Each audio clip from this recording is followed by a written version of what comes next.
don't know how to do that though.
Okay, I'm just gonna start talking and hopefully people are gonna be able to hear me, which may or may not happen. We will just have to see.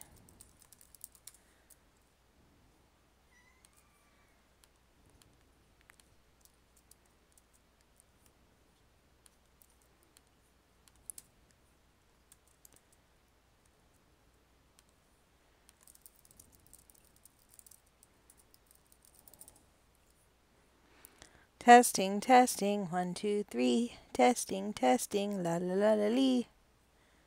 Let me know if you can hear me. Hold on, I have to mute myself because I'm about to have a cough attack. One moment.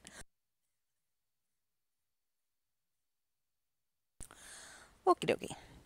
So, about this whole thing. Apparently, YouTube and my streamer are like not happy tonight with each other. And it keeps telling me that my stream is red, which means it's not good. Wah. Which, if you guys can hear me, then I don't know what on earth it's whining about. Now, during the course of this broadcast, you may hear various different types of screaming. There is the orange cat that is currently screaming. He has never been fed in his entire life, and he is suffering at my house, and he is skin and bones. There is also the 5-year-old duet type of screaming, which happens on and off, because apparently we woke up this week and decided to have tantrums nonstop, day and night, for no reason whatsoever, other than it's December, and that's when all the children are on their very best behavior. Wait, I feel like something's wrong with that. Anyway. So, we have 2 races tonight, and then don't forget that next Friday, I am going to do everything in my power to stay up for the Chimbo, which is at 11 p.m. Pacific, 2 a.m. Eastern, and the problem is that I've been going to bed at like 8:15. So, that's going to be fun. I'm hoping to make it happen. I'm like 95% sure I'm going to make it happen. That other percent is me getting lazy / sleepy. So, yeah. So tonight we have 2 races from the spa. They're both 1.25 miles, the Midsummer Oaks and the Midsummer Classic. And they both drew really nice fields. I'm very happy with both fields. I wouldn't, sometimes I pitch a fit about like, why aren't any of the horses in the thingy thing? But I don't have any of that to say today. So that's good. There's a whole bunch of great racing tonight. I forgot it. I mean, it's already week 12. We're just a month away from the Stewards Cup. And when is that going to be? Let's look at a calendar, children. 13, 14, 15, 16. January 4th is the final day of the year. Look at that. Someone should do something about that. Hey, since I've got my calendar open, today is Laura Ferguson's birthday. Feel free to send her a message and say happy birthday. I could not tell you how old she is turning, but it's between 38 and 50. Because I remember when she turned 38, and I don't think she's at 50. I don't know what my problem is. So anyway, the first race is the Midsummer Oaks, and this is a mile and a quarter for 3-year-old fillies. They're going to make $750,000. And on the rail, we have Marley's for Carl Smythe. This is a homebred, and this filly is the one that had not won a stakes race, and she actually jumped up and won the Long Island Acorn last out. She was bred to love the distance. She was all over that. James Dean out of Maple Leafs, who was out of Maryland Million, I think. One of those family things. This filly has only been worse than third once, and that was in her second start behind a really fast filly named Umbra Snow. Please, hopefully you guys can still hear me, because every now and then the little block on the side of the screen turns red. I'm going to just block that because it's stressing me out. So yeah, this filly has every chance here today because she clearly loves being an older 3-year-old. She loves going this kind of distance. Definitely going to make a play towards the end of the year for Marley's. Number 2 is Taylor Swift.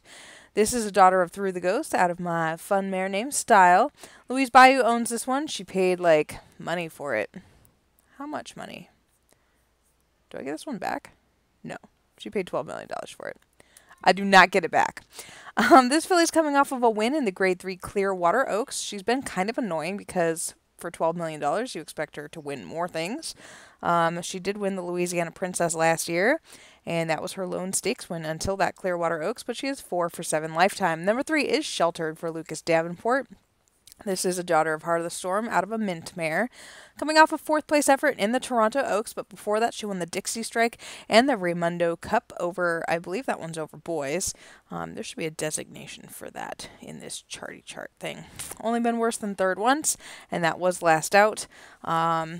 Distance is going to be a question. Heart of the Storm out of mint, you'd think maybe wants a 16th of a mile less, but yeah, she did fine on a mile and an eighth, so we'll see how it goes. Next up, Never Say Never for Michael Looker. I love this filly, a daughter of Be Prepared out of a Man of Mystery mare. Going to love the distance. This filly broke her maiden first out and then lost twice before she's won 2 in a row, including the Grade 1 Rambunctious 2, which was over older horses. 3 for 5 lifetime, and I think she is well placed here today. Number 5 is Alone in the Light for Jennifer Blake. This is a daughter of Happy This Way out of a Keyboard Courage mare named Little Wanderer. 4 for 9 lifetime. She has more races than anyone else in this field. Coming off of 2 straight races against older horses, which is like, why? Why would you do that? Well, apparently it worked because she won a Grade 2 called the Flowers and Bows, and then she was second in one of the most prestigious older races of the year, which is the Faith Unwavering Stakes. She only lost that by a length and a half, and she defeated a daughter of Skyfall in that event. Number 6 is Softly Spoken for Brandon McNulty. This is a daughter of his little-known stallion Spoken, coming off of a second-place finish in the Z Princess Memorial. That was a neck behind Topaz, and for some reason, Izzy Rafferty. Why is Topaz not in this race? She won the prep for this. You have failed me. Anyway, before that, this filly did win a non-winner, so 2. She has been second 5 times in her 7-race career. That's really annoying. Number 7 is Ash. This is the daughter of Doctor out of an Arlion's real mare named Eskimo Kiss. 3rd place effort in the Long Island Acorn. 2nd place effort in the Baltimore Oaks. She did win a Derby prep, actually. It was a very weak one. That was the Grade 2 rivalry. Looking for her big Grade 1 win. I expect her to get one before the end of the year, but she's only got 2 more chances to do it if it's not going to be today. And rounding out the field, we have number 8, Just Kiss Me for Pete Vella. Just Kiss Me, I almost kept. She is a James Dean out of Just One Kiss. I really wanted to keep her, but I wanted to make $25 million more. So that's what happened. This filly won the Grade 1 Glory Stakes, 3rd in the Baltimore Oaks, 2nd in the Long Island Acorn. Also looking for her big Grade 1 win. Will it be today? That is the field for the Midsummer Oaks. Get your bets in because I'm about to close it.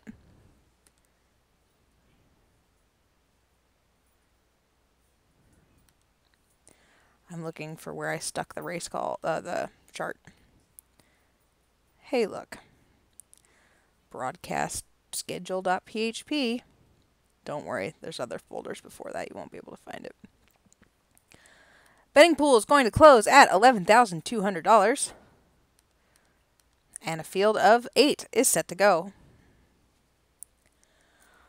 They're off in the Midsummer Oaks, and it was a good break for all 8 runners. Alone in the Light had to take up after the start, but she moves on well. Never Say Never goes to the lead, joined by Marley's. Then comes Just Kiss Me, who settles back third. Softly Spoken, Ash, Sheltered, Alone in the Light, and Taylor Swift is at the back of the pack. So they come down past us for the first time and go under the wire with 1 mile left to go, and it is Never Say Never. She leads by a length. Marley's is sitting second, and no one wants to go with those two. She's got 3 lengths on Just Kiss Me, Softly Spoken alongside, and Ash makes it 3 in a line. Sheltered a length back 6th, then comes Alone in the Light, and Taylor Swift would have 5 lengths to make up. Never Say Never and Marley's is getting closer now. These two are joined together. Only a neck separates them. They've got 6 lengths on Softly Spoken, and the rest are right there. Just Kiss Me, Ash, and Sheltered. Alone in the Light, then Taylor Swift, but they're getting closer as they approach the half-mile pole. Never Say Never. She looks Marley's in the eye, and now she breaks clear. Never Say Never. She's opened up by 2 lengths in the blink of an eye, and Marley's is going backwards. Here comes Just Kiss Me, the danger. Softly Spoken and Alone in the Light. Taylor Swift needs to do better, and so does Ash. They're at the top of the stretch, and Never Say Never, she leads by a length. Alone in the Light with a huge move now. Alone in the Light is rolling past Just Kiss Me, and she's the danger. Marley's is 4th. Never Say Never. Can she hold on? Alone in the Light, and Never Say Never prevails. Never Say Never by a head in the Midsummer Oaks. Alone in the Light 2nd. Just Kiss Me 3rd. Then Marley's and Softly Spoken.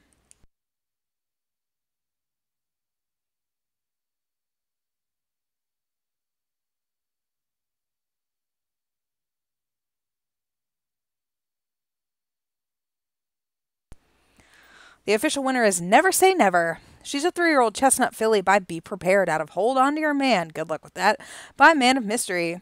She is owned by Michael Looker and was bred by the steward. This is her 4th win in 6 starts, and her companion cat is named Jolene. Jolene. Okay, I'm done. Next up, we have the Midsummer Classic. This is a field of 7, and ooh, it's a good one. Guys, it's a good field. Number 1 on the rail is Catch a Can for Danny Derby. This is a homebred, bred to love 1.25 miles, 4 for 8 lifetime. This guy was 2nd beaten ahead in the Stewards Cup Juvenile, so it's like, oh man, he's going to win one of these Triple Crown races. He kind of bummed us out. He won both of his preps impressively. He was 7th in the Derby, 5th in the Crown, and then 6th in the Classic. What does he want to do with his life? Is he like a after the disco that wants to go short? Is he just waiting for this day? What is his problem? We are soon to find out. All I know is that we will probably all breed to him in a couple of years. Number 2 is the other Danny Derby runner, and that is Phoenix Argyle. This is a son of Super out of Free of Drama, apparently bred by me. Thought Danny bred this one. I know nothing. 2nd in the Long Island Classic, he was beaten only a nose that day. Before that, he was 7th in the Baltimore Crown and 3rd in the Derby. He's still looking for his first Grade 1 win, but before that, he had won 4 stakes out of 5 tries. 4 for 8 lifetime, closing in on $1 million in earnings. Number 3 is This Is Me for Lino Duran, leased from Elise Peverell. Elise Peverell, interestingly enough, has an arsenal of 2-year-old colts this year. Like, an arsenal. She told me, because I was like, why didn't you lease them out? You always lease them out. She told me that she wants to win the Stewards Cup Juvenile. It's the only big race she hasn't won, which means that that arsenal is probably all going to be available next year to lease and race for her. Interesting. That'll look much more impressive if this horse, This Is Me, wins this race. He's 5 for 8 lifetime. He did win those 5 races in a row. 4th in the Derby, 3rd in the Crown, 3rd in the Long Island Classic. Number 4 is your Long Island Classic winner, and that is Avada Kedavra for Nina Olson. I really liked seeing Crimes of Grindelwald the other day, and I would like to go again, but I can't get a babysitter, and it is making me sad. And it's on tonight at 10 down the street. And again, no babysitter. Very depressing. This guy has actually had a great career. 6 for 8 lifetime, only 2 losses, and both of those were second place efforts. He was 2nd in the Louisville Derby, beaten a length and some. He skipped the Crown. He came back to win the Long Island Classic. He won his prep races. He's bred to go the distance. He's basically awesome. Number 5 is your surprise Derby winner, and that is Fancy Shoes for Keith Madlow. This guy cost $4.2 million as a yearling. He won his first 6 starts. Nope, that's a lie. My mouse was over where he lost by a nose, but he won 5 of his first 6 starts. This guy did win the Louisville Derby. He should have been one of the favorites going into that race, but he was kind of overlooked, probably because he was trained by Keith Maidlow. Keith apparently is like winning everything in sight. He won the Triple Crown Trail and all sorts of stuff. This guy was fourth in the Baltimore Crown, fourth in the Long Island Classic. He won a mile and a quarter. I expect him to be very, very good today. Number 6 is Strike Revenge for Todd Lucas. This is the second son of Super in this race. This guy won the Baltimore Crown. He was undefeated going into the Derby, where he was fifth. He did win the Stewards Cup Juvenile last year. The worry here is that he was fifth in the Louisville Derby and then third in the Queen's Derby in his last start. Maybe can he not go a mile and a quarter? That is a question that he has to answer. If he doesn't win this today, I could see this being his last try at this distance. And number 7, rounding out the field, is Night Eyes for Cleopatra. Royally bred son of James Dean out of Bibliomania. Cleo's perpetually threatening to geld him. I have to kick her out of her account all the time to not geld him. Do we really need another son of James Dean in the shed? Probably not. But this one's so pretty bred. 3 for 7 lifetime. And he did win the Grade 2 Alpha Stakes before the Derby. He ran kind of badly in all the Triple Crown races, looking for redemption today. I can't believe I got through that whole field. 65,000 currently in the betting pool with post time in 1 minute. Who do you like in the Midsummer Classic?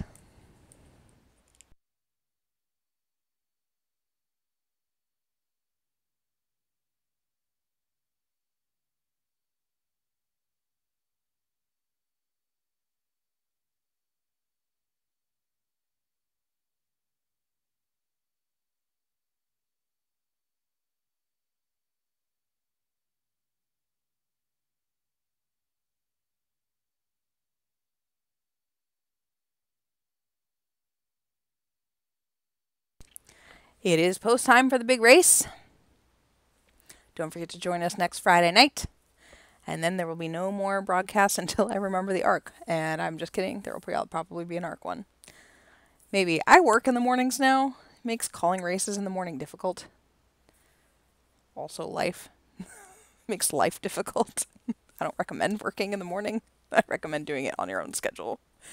Whenever you feel like. I'm not bitter at all.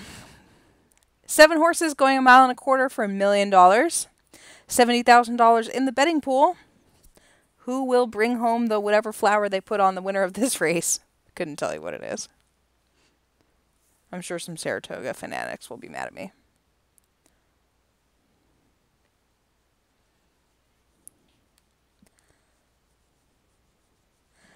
They're off in the Midsummer Classic, and Derby winner Fancy Shoes was 1 step slow. The rest were away okay, and Ketchikan wants the lead. Ketchikan bounces out and is going to lead them. Avada Kedavra going to press the pace, and Strike Revenge is right there third, 3 across the track. Here comes Phoenix Argyle in fourth, then Fancy Shoes after the slow break. This Is Me and Night Eyes is going to trail the field as they come to the wire the first time. It is Ketchikan leading by a half length with Avada Kedavra and Strike Revenge right there. A length back to the rest with Phoenix Argyle on the rail, then Fancy Shoes, This Is Me, and 3 lengths back to Night Eyes. We have a new leader now. It is Avada Kedavra. He takes over from Ketchikan, and those two have 2 lengths on Strike Revenge. He's tucked back third now with Phoenix Argyle, another 3 lengths fourth. This Is Me alongside. Fancy Shoes is 6th still, and he's got 6 lengths on Night Eyes. No change in order yet. It is Avada Kedavra, then Ketchikan, Strike Revenge, and Phoenix Argyle. This Is Me, Fancy Shoes, and Night Eyes as they come to the half-mile pole, and Avada Kedavra, he shook clear, and he's now a length and a half in front. Ketchikan trying to stick with him. Here's the stablemate Phoenix Argyle up third. Here comes Fancy Shoes with a big run, and the Derby winner is on the move with Strike Revenge backs out of it. Then This Is Me.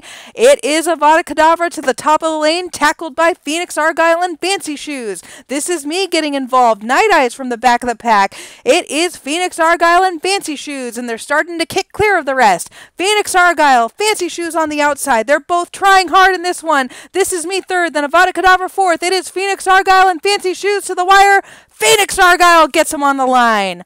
Fancy Shoes had to settle for second. This Is Me third, Avada Kedavra fourth. Night Eyes, Ketchikan, and Strike Revenge was last.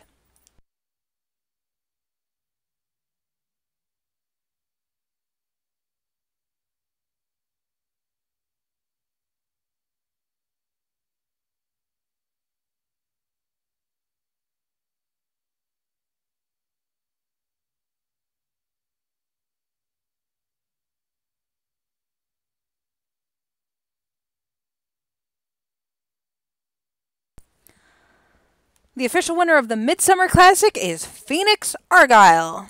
He's a 3-year-old chestnut colt by Super out of Free of Drama by Because I'm Happy. He was bred by the steward and is owned by Danny Derby. This is his 5th win in 9 starts. He's over $1 million in earnings, and his companion cat is named Pumpkin. Okay, Nina in the chat, because I have a story that she is not going to love. Looking. Okay, I don't see her. She must have forgotten about it, which is unlikely. Maybe I just don't see her name. Anyway, so I was driving. Okay, maybe I shouldn't preface the story that way. But I was driving, and I was like, hey, I have a race call tonight. I wonder who wins those races. I would like to know. So then I'm like, let's just say I was at a stoplight. And I'm like scrolling through my little admin page trying to find the results of the races. And I saw Phoenix Argyle won, and I was like, oh, that's awesome. He won the Long Island Classic, too. That's so cool that he won those 2 races back to back. And then I clicked on the Long Island Classic, and I was like, who's Avada Kedavra? I forgot he existed. I can't remember them all, okay? Can't be done. I try. And no one was harmed in the making of this story.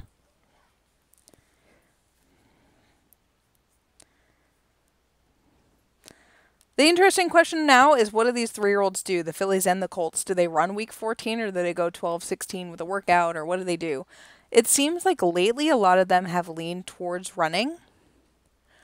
And it'd be interesting to look and see the last few Stewards Cup Distaff and Classic winners to see if they won week 14 or went 12, 14, 16. Because I feel like they do okay week 14 and then they're fried. That's just my gut feeling on it. I don't know that to be a fact. Speaking of horses that are fried, he's in Hong Kong right now, so I know he's not listening, probably. I'll let you know. Remember, Triple Crown winning Superstar filly, I'll let you know. The one that we didn't think could get 1.5 miles and kind of did by default when no one else ran against her. You know, that filly. For some reason, decided that 2 miles was a good idea tonight. Wasn't. It wasn't. I don't know why.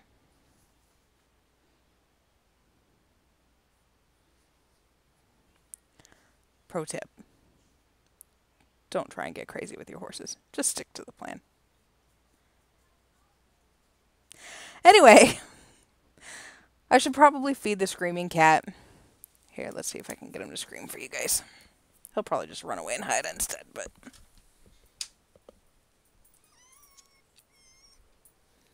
Are you hungry?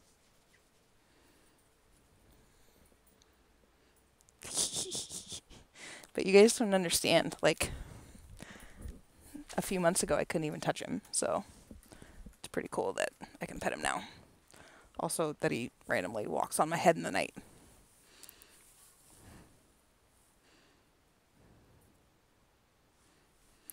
All right, guys. I'll go care about my children and whatnot. Hey, Danny's horse had to run on 99 to beat that animal, even at 2 miles. That's funny.